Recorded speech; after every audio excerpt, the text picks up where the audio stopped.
Ahora el editorial con Glatzer Tuesta.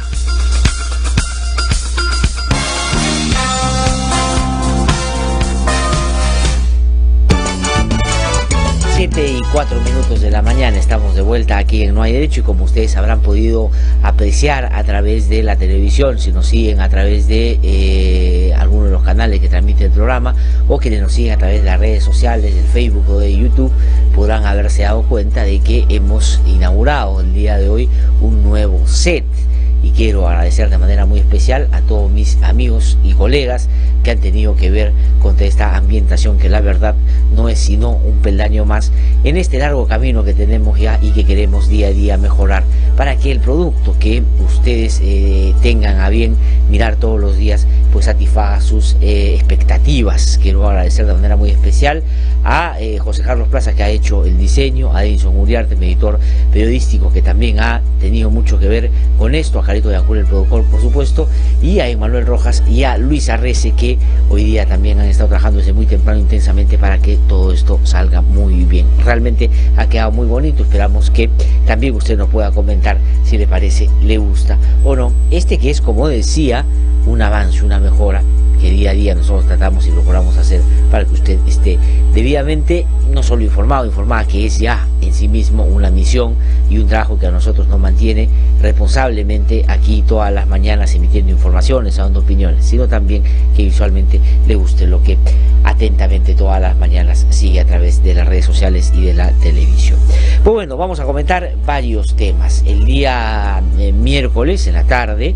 o ya en la noche mejor dicho, se conoció la decisión de Richard Concepción Carhuancho, el juez de la Sala Penal Nacional, que determinó la prisión preventiva de Keiko Fujimori a 36 meses. Lo comentamos el día jueves 1 de noviembre en detalle y en extenso cuáles son las consideraciones legales por las cuales Keiko Fujimori está en esa situación. Pues eso va a seguir el día de hoy, porque él, en el marco de lo que le da su atribución como juez cuando lleva adelante un proceso de esta naturaleza, pues tomó la decisión en el caso de Keiko Fujimori y se la reservó para sus coinvestigados. Hoy día esto va a continuar y lo más probable, no creo que sea en todos los casos, pero en buena parte de ellos va a decidirse algo parecido, porque siendo una organización criminal que se instaló en Fuerza Popular y habiendo sido Keiko Fujimori la cabeza de esa organización, que tenía conocimiento de todo aquello que significó el lavado de activos, que es el delito por el cual hoy día están siendo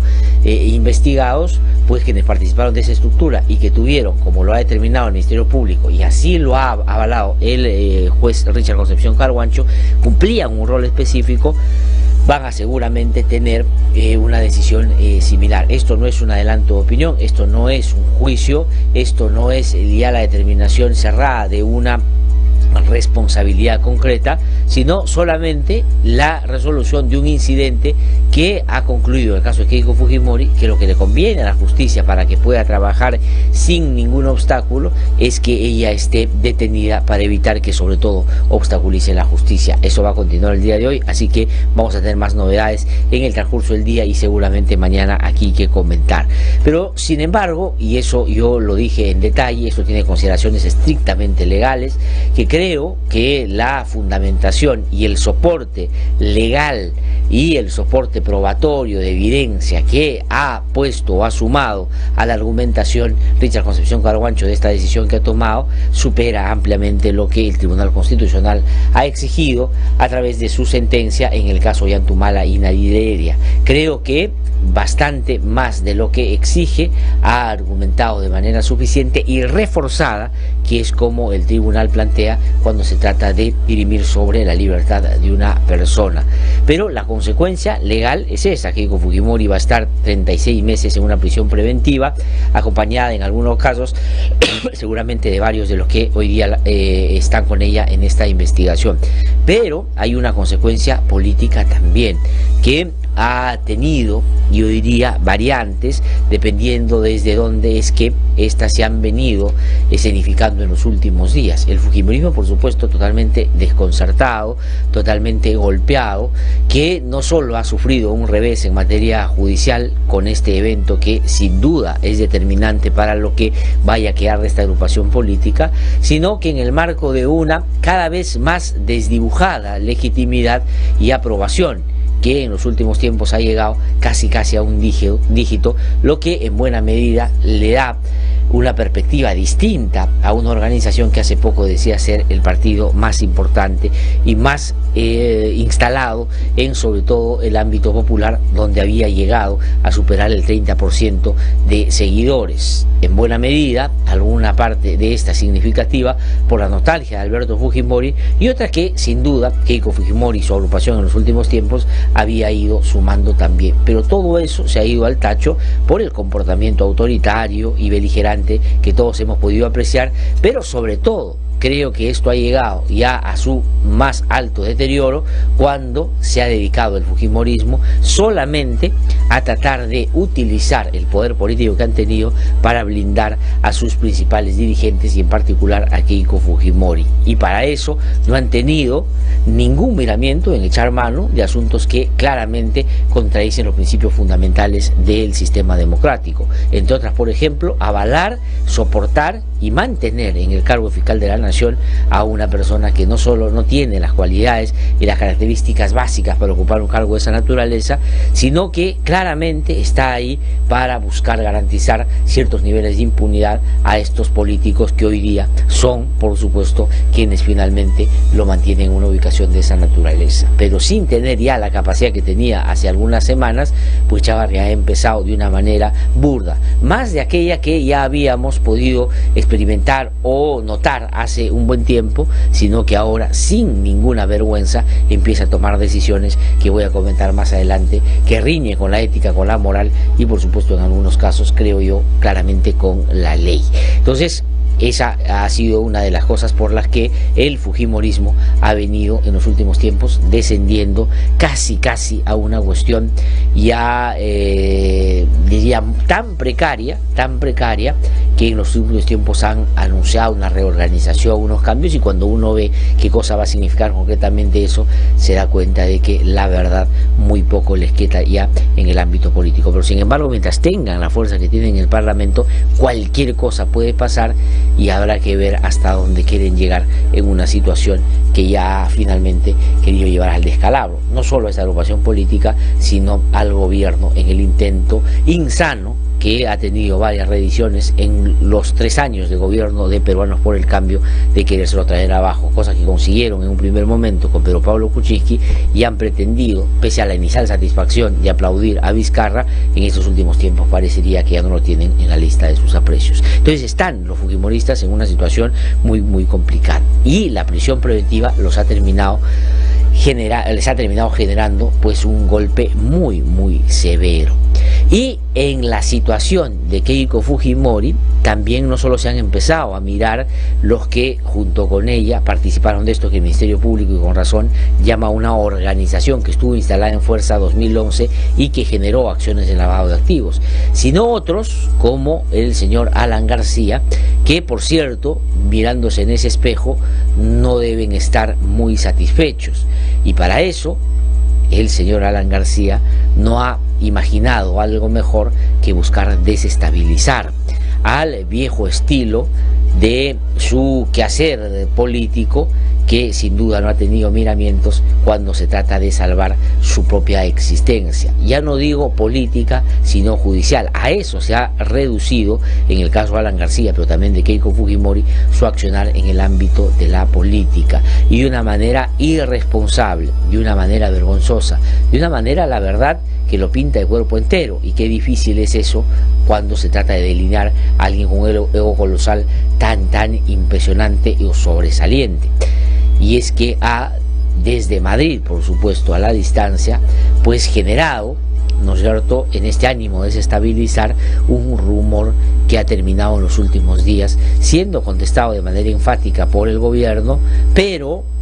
pero digamos, también ha generado en estos últimos días todo un debate en torno a qué cosa puede suceder. Él ha hablado de golpe de Estado, él ha dicho que la actuación del gobierno en el caso de Keiko Fujimori y en el interés de que el señor Pedro Chávarri salga del Ministerio Público es una señal de que estamos avanzando hacia un golpe de Estado. Miren ustedes qué irresponsabilidad de Alan García. Pero hoy día en el diario El Comercio, Andrés Ederi lo pone de una manera espectacular, y voy a utilizar esto que hace este talentoso caricaturista político para poder hacer mi comentario en torno a desde dónde viene y qué cosa es lo que Alan García pretende conseguir con ello.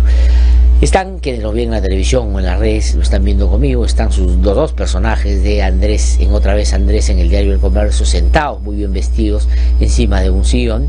y uno le pregunta al otro, ¿sentiste el golpe de Estado? Y el otro dice, no, será porque el epicentro fue en Madrid,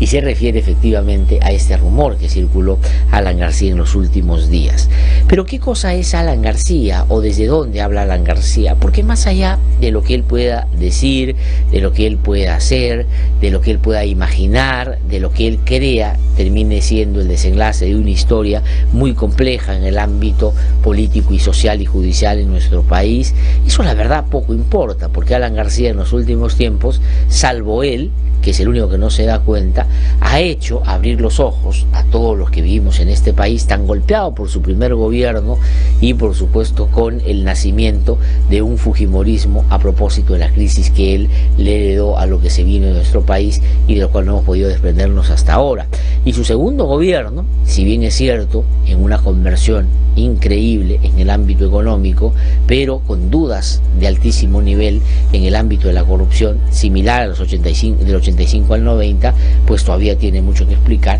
y sin embargo él ha buscado correrle a la justicia, como ha hecho durante toda su vida política. Pero ¿quién es Alan García y desde dónde habla? Vamos a hablar centralmente de su accionar político. Alan García es, digamos, el patrón o es el jefe de ya no lo que se llama el partido aprista, porque hay muchas personas que me escuchan y muy amablemente me escriben o a veces me llaman y me dicen que es un error decir que él es el líder del APRA cuando él ha conformado dentro de esta agrupación política una estructura también paralela que se llama alanismo, y que en los últimos tiempos, en una pugna por ver quién es el más ayayero con Alan García, están Jorge del Castillo y el señor Mauricio Mulder, pero que alrededor de él han terminado solo siendo una escolta, un resguardo, una diría yo grupo muy cercano que se ha dedicado centralmente a la defensa política de Alan García. Pero ¿qué cosa es lo que Alan García desde ahí ha perseguido en los últimos tiempos? Impunidad, básicamente eso, impunidad, y para conseguir la impunidad hoy día está echando mano de la desestabilización. ¿Qué cosa es su partido o el alanismo el día de hoy? En el último proceso electoral sacó menos de lo que la ley exigía para seguir sobreviviendo como partido. Habida cuenta tuvo que aliarse con Lourdes Flores, el Partido Popular Cristiano, en una alianza que muchos dijeron era contra natura, a propósito de que una de las personas que más conoce a Alan García y que por cierto lo investigó y sabe de su accionar, no ese de la televisión, sino el que tiene fuera de él o fuera de ella, pues es Lourdes Flores, pero terminó aliándose por una necesidad. Suma cero, porque finalmente no consiguieron nada significativo en los últimos tiempos. Sacó un poco más de 6%, lo que impedía que pudiera mantener la inscripción, por una sencilla razón, porque si la ley, bien es cierto, prevé 5%, pero dice también que por cada agrupación con la que establezcas una alianza formal en un proceso electoral, tiene que subir a modo de exigencia un porcentaje más para poder mantener la inscripción. Por lo tanto, al haberse aliado con el PPC necesitaba 6% y al haberse aliado con Vamos Perú necesitaba 7%. Pero por esas cosas que solo le pasan a los apristas, terminaron el Jurado Nacional de Elecciones haciendo una interpretación bastante auténtica para que mantuvieran su inscripción y no la perdieran como pasó con otras agrupaciones políticas. Es decir, ya en el último proceso electoral al alanismo le costó la inscripción o mantener la inscripción, y esta alianza que hicieron no tuvo mayor resultado. ¿Qué cosa es lo que concluyó después de esa jornada en esta alianza que finalmente no funcionó? 5 parlamentarios. 5 parlamentarios que, si bien es cierto, numéricamente son poco significativos, han terminado en los últimos tiempos dedicándose a salvarle la vida a Alan García en el Congreso. No hay nada importante que hayan hecho en los últimos tiempos que no vaya en la dirección de proteger a Alan García. Pero no solo eso, en las últimas elecciones, ya no digo las generales sino las municipales que se dieron el 7 de octubre, el alanismo no sacó ninguna municipalidad importante en el país, y en Lima ni siquiera presentó candidato a la municipalidad metropolitana, siendo esta la tercera parte en materia electoral de un país que, por cierto, ha crecido no solo en número, sino en conciencia para no votar por alguien como Alan García o alguien que se presente al lado de él. No ganó en ninguna región, al punto que hasta Enrique Cornejo, que es una persona, lo fue, muy cercana a Alan García, y ambos están investigados en el caso Lavallato, decidió hacer vida propia con un partido que finalmente no le resultó, que se llamaba Democracia Directa. Ni siquiera Enrique Cornejo quiso tomarse la foto con Alan García por el descrédito que eso podía significar. En los últimos tiempos, el fujimorismo ha terminado siendo dicen algunos, furgón de cola, pero podría decir yo más bien la palanca del fujimorismo para caminarse o encaminarlo a una defensa conjunta de Keiko Fujimori y de Alan García en los apremios judiciales, de los cuales hoy día Keiko Fujimori no ha salido muy bien librada. ¿Y qué cosa le ha ofrecido el fujimorismo? Su quehacer político, que no siempre, ni en formas ni en el fondo, está vinculado a la decencia o a veces inclusive a la ley, ¿no es cierto? Y el fujimorismo le daba el voto suficiente para poder en esa ruta tener siempre lo que entendían era mejor para ambas agrupaciones. Por eso es que en los últimos tiempos, 2 o 3 iniciativas que solo voy a mencionar como parte de ese accionar conjunto, han terminado saliéndole como el tiro por la culata. Una, la ley Mordaza en contra de la prensa, y el otro, el intento, por supuesto, de cortarle los brazos al Ejecutivo, en el ánimo de que la cuestión de confianza no signifique nada importante cuando de defender su fuero se trate, y eso lo hizo Mauricio Mulder, secundado por el fujimorismo, en la idea insana de querer con eso la impunidad para Alan García y para Keiko Fujimori. Eso es lo que ha pasado en los últimos tiempos. Pero además de eso, Alan García dijo que se iba de su partido porque no quería ensombrecer un cambio que tiene que darse en el ámbito generacional y de las ideas, y por el contrario, en los últimos tiempos, visto en la necesidad imperiosa de buscar protegerse, sobre todo en el ámbito judicial, ha tratado de retomar las riendas del partido, no para hacerlo resurgir ni mejorarlo, sino para tener la coartada, y de ahí seguramente, como hace Keiko Fujimori ahora, esgrimir esta muletilla de la persecución política, cosa que en nuestro país, por cierto, no existe. Pero eso es el partido alanista o el partido de Alan García. Pero Alan García, que es, el fin de semana ha salido una encuesta que siempre ha sido muy amigable con el fujimorismo y con el APRA, y que ya ni siquiera en esa filiación o en ese ánimo, en ese digamos amistad, ha podido ocultar el dato principal en relación a Alan García. El 93% no le cree a Alan García lo que dice, y más del 80% cree que es una persona vinculada a actos de corrupción. Ese es Alan García. Entonces, cuando uno escucha hablar a Alan García, o cuando este manda un rumor, él cree que va a generar desestabilización, y de hecho genera los comentarios. De hecho estoy comentando eso, pero no en el ánimo de poner en relieve algo que pueda ser viable, que algo puede ser practicable, algo que puede suceder, no, sino que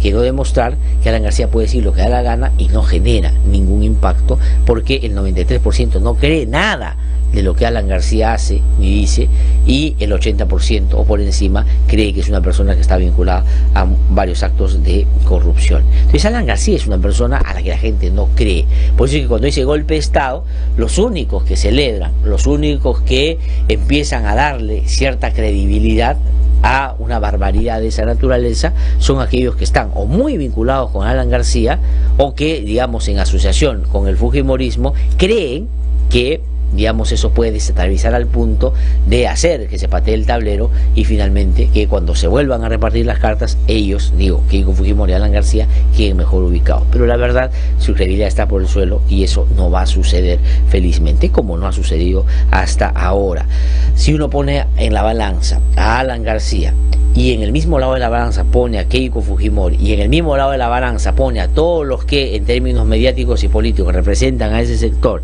y al otro lado pone al presidente de la República y su relación con la gente y la credibilidad que él ha podido obtener en los últimos 2 o 3 meses, pues claramente el peso de la credibilidad del presidente va a llevarse en cuenta a los otros. Por eso es que ha bastado solo un tuit para que finalmente se reviente este globo que trató de inflar a la distancia el señor Alan García. Pero Alan García no solo es una persona que ha llevado a la desgracia a su partido político, que no tiene hoy día mayor representación. Todos los que hoy día dicen estar cerca de Alan García, lo único que se han convertido es una especie de escolta de Alan García, los húsares de Alan García, nada más. Para eso existen y para eso es que en los últimos tiempos han generado acciones políticas y han visto que el fujimorismo puede ser ese espectro mayor que sobre todo les daba votos para en una defensa común apuntar a defender a Alan García e incluir en esa defensa a Keiko Fujimori. Pero ni siquiera eso les ha funcionado. Miren dónde ha terminado Keiko Fujimori.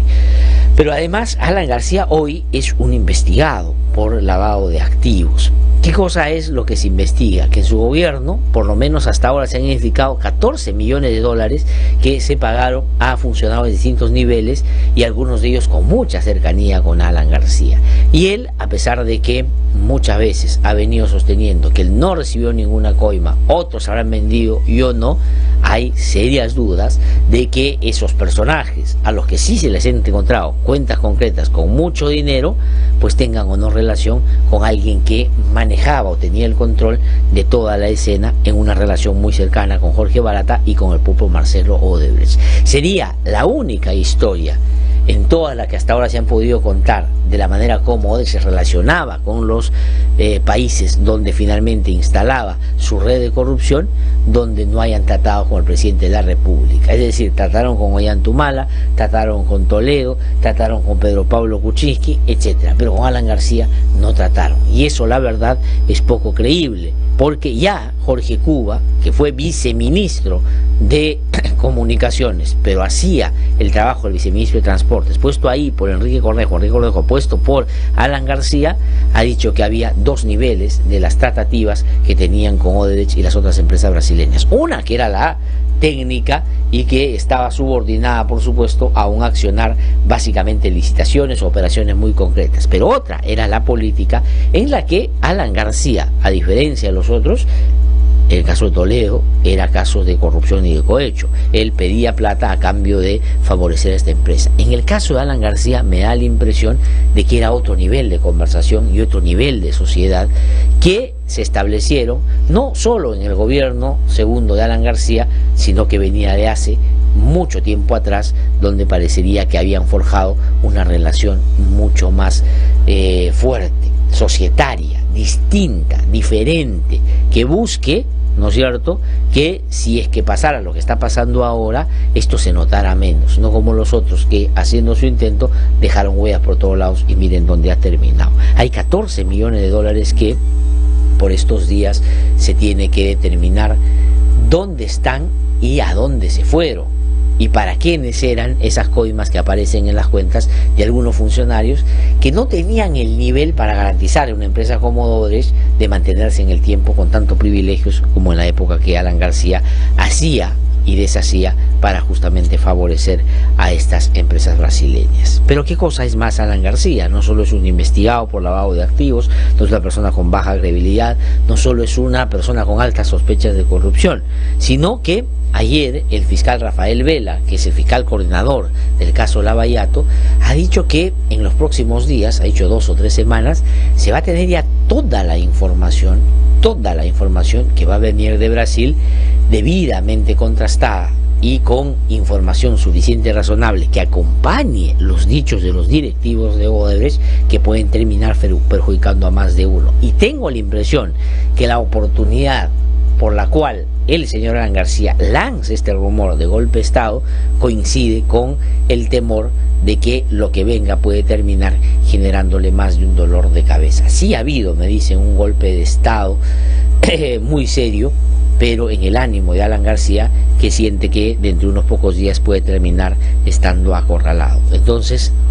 ha salido el señor Rafael Vela, ha dicho que viene esta información, ha respaldado a José Domingo Pérez y ha reafirmado que él va a seguir haciéndose cargo de, por ejemplo, la investigación que tiene que ver con el tema del metro de Lima. Por lo tanto, estas cosas no le deben haber caído muy bien a Alan García, que ha optado justamente por la desestabilización. Pero no solo, digamos, esto es Alan García. Alan García es una persona que, estando investigado, va el 15 de noviembre, o sea, en apenas 10 días, a ser interrogado por José Domingo Pérez. Es decir, el fiscal que, con, desde mi punto de vista, mucho fundamento y con el peso de la evidencia, ha logrado establecer el funcionamiento de una estructura criminal dentro de Fuerza 2011, que entre otras cosas generó actos de lavado de activos, va a ser el mismo fiscal que va a tener que hurgar y profundizar en una investigación donde Alan García puede terminar estando involucrando, si es que la metodología es muy similar a la que se instaló en Fuerza 2011. Es decir, Alan García no lanza el rumor del golpe de Estado porque está preocupado, si fuera el caso, por, digamos, los basamentos de un sistema democrático que hay que tratar de preservar. No, sino porque políticamente no le está yendo bien, sus niveles de credibilidad son muy bajos, hay altas sospechas de corrupción, hay casos muy concretos que ya han demostrado la participación muy protagónica de algunos de sus principales colaboradores en el ámbito de la administración pública en su segundo gobierno. Dentro de poco llega información de Brasil que va a ser, por supuesto, corroborada, porque va a venir acompañada de elementos, de mi punto de vista, fuertes, que van a probar muchas de las cosas que han dicho los funcionarios. Van a interrogarlo el 15 de noviembre y después de todo ello va a volverse, en una ampliación, interrogar a Jorge Barata, que es, a decir del propio Marcelo Odebrecht, la persona que más conoce del tipo de relación que tuvieron los altos funcionarios en los últimos gobiernos con esta empresa que sabemos su accionar estaba basado en la corrupción. Esa es la verdadera preocupación de Alan García. Es decir, el rumor de golpe de Estado no tiene sino que ver con su propio apremio judicial para tratar de desestabilizar el escenario político, acusando al presidente Martín Vizcarra y al gobierno de tener un manejo y un control del Ministerio Público, cosa que, por cierto, no solo no es verdad, sino muy por el contrario. El presidente ha venido en el legítimo derecho de exigir que las cosas se encaminen debidamente, pidiendo que se resuelva los altos niveles de irresponsabilidad y los altos niveles de deslegitimación que hay en el Ministerio Público a propósito de el interés, la verdad, bastante mezquino de un fiscal que debería haber dado ya un paso al costado hace bastante tiempo. Entonces, eso es lo que está pasando. Y podrán hacer lo que hagan. El señor Alan García podrá hablar de golpe de Estado. La Comisión Lavallato podrá excluirlo y decir que es casi un santo. Podrán archivar algunos casos en el Ministerio Público. Él saldrá a mostrar cuando su amigo José Antonio Peláez Bardales, digamos, archivaba sus casos. Él podrá, a través de sus defensores, tener un despliegue mediático de que quieran hacernos creer algo diferente a lo que en realidad ha sucedido. Nada de eso va a cambiar, desde mi modesto punto de vista, que el accionar del sistema de justicia, sobre todo teniendo en cuenta que José Domingo Pérez va a ser el fiscal que va a seguir investigando ese caso, vaya a parar o retroceder a propósito de lo que Alan García en este momento está procurando hacer. Me parece que en el marco de su desesperación y de su preocupación,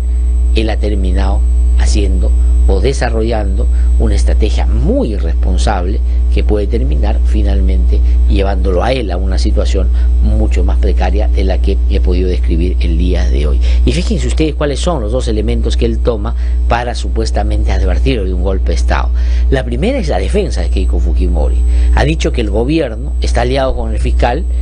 José Domingo Pérez y que los dos lo que hacen es meter presa a Keiko Fujimori.